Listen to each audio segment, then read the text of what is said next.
Hello viewers, আসসালামু আলাইকুম। আজকে একটি নতুন রেসিপি নিয়ে আপনাদের মাঝে চলে এসেছি।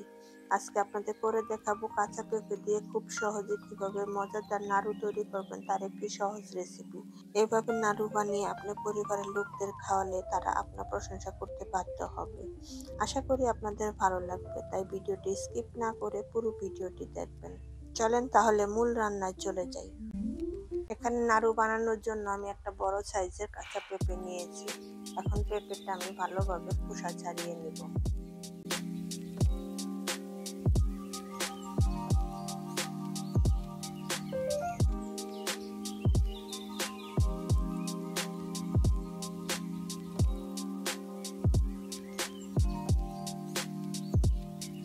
খোসা ছাড়িয়ে আমি ভালোভাবে পরিষ্কার করে 4 টুকরা করে কেটে নিয়েছি। এখন আমি ভালোভাবে পরিষ্কার করে ধুয়ে নিব।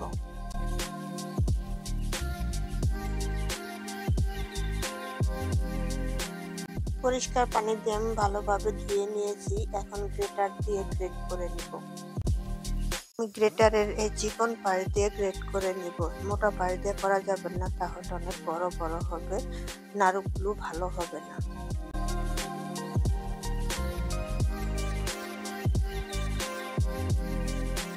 পেঁপে গ্রেট করা হয়ে গিয়েছে, এখন আমি পরিষ্কার পানি দিয়ে ধুয়ে নিব। গ্রেট করা পেঁপে এখন আমি কয়েকবার পানি পরিবর্তন করে ভালোভাবে ধুয়ে নিব, কারণ পেঁপের মধ্যে যে কষ থাকে সেটা ভালোভাবে ধুয়ে পরিষ্কার করে নিতে হবে।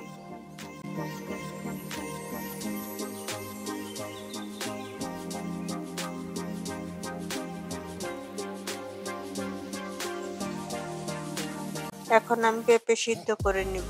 এর জন্য হাঁড়িতে পর্যাপ্ত পরিমাণে পানি দিয়ে দিয়েছি। আমি ঘড়ি ধরে 10 মিনিট পেঁপে সিদ্ধ করব। এর চেয়ে বেশি সময় সিদ্ধ করা যাবে না, তাহলে নাড়ুগুলো ভালো হবে না।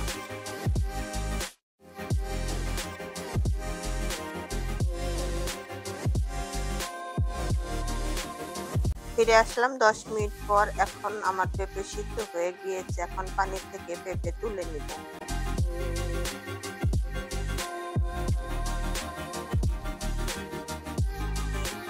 আমি পেঁপে তুলে নিয়েছি। এখন পেঁপের মধ্যে যে এক্সট্রা পানি আছে, স্প্যাচুলা দিয়ে চেপে চেপে সে পানি আমি বের করে নেব।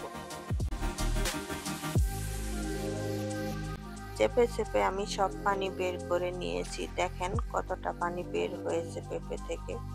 এখন আমি ভেজে নিব। ভেজে নেওয়ার জন্য চুলায় একটি প্যান বসিয়ে এর মধ্যে পেঁপে দিয়ে দিলাম। এখন এর মধ্যে দিয়ে দিলাম পরিমাণ মতো চিনি। চিনি পরিমাণটা এমন হবে, পেঁপে সিদ্ধ হওয়ার পর একটা বাটির মধ্যে নিয়ে মেপে নিতে হবে। 2 বাটি যদি পেঁপে সিদ্ধ হয়, সেখানে 1 বাটি চিনি দিতে হবে।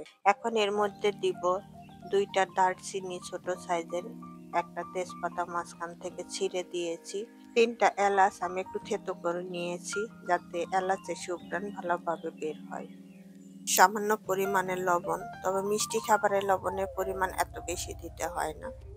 এখন নাড়াচাড়া করে চিনি ভালোভাবে মিশিয়ে নিতে হবে।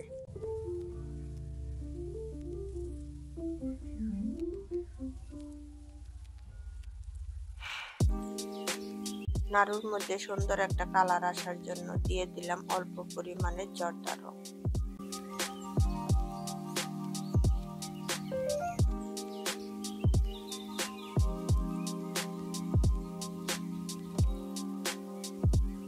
চিনি দেওয়ার কারণে অনেকটা পানি বের হয়েছে। এখন অনবরত নাড়াচাড়া করে আমি পানি শুকিয়ে ফেলবো।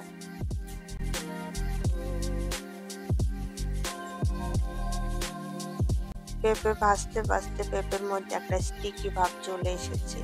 আমি আর একটু সময় ভেজে নিব। পানি প্রায় শুকিয়ে গিয়েছে।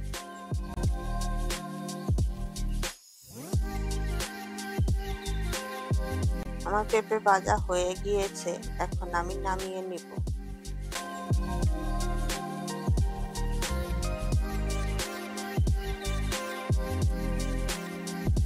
নামানোর আগে দিয়ে দিব 1 চা চামচ ঘি, যাতে করে নাড়ু থেকে সুন্দর একটা সুঘ্রাণ বের হয়।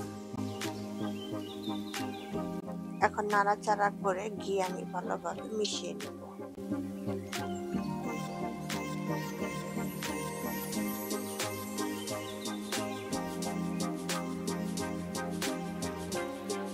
এখন আমি নান নিয়ে ঠান্ডা করে নিব, তবে পুরোপুরি ঠান্ডা করব না, হালকা কুসুম গরম থাকতে আমার নাড়ুগুলো বানিয়ে নিতে হবে।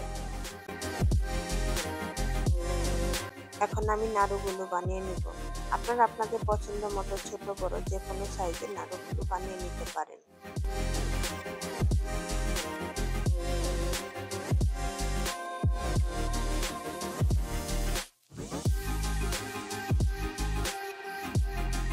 আমি আরেকটি নাড়ু বানিয়ে দেখিয়ে দিচ্ছি।